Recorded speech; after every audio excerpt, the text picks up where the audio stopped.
Salam uşaqlar. 83 nömrəli sual 9 mart 11-ci sinifin buraxılış imtahanına keçirilən və buraxılış imtahanına düşən suallardan biridir. Sualımıza deyilir ki, ABC üçbucağı və ABC üçbucağında C bucağı 90 dərəcədir. Yəni üçbucağımız düz bucaqlı üçbucaqdır. Və bizdən AD'nin tənböləni çəkilmişdir. Yəni AD burada tənbölən rolunu oynayır.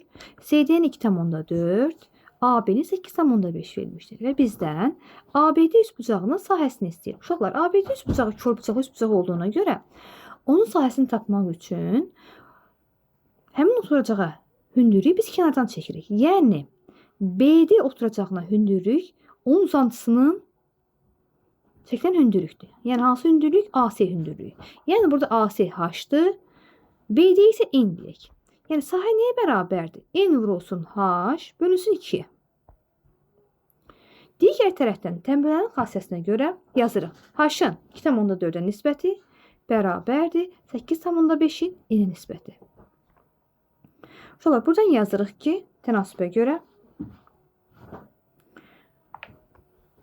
H vurulsun N bərabərdir 2,4 vurulsun 8,5-ə. Yəni HN bərabərdir 2,4-ü 8,5-ə vuranda alırıq 20,4.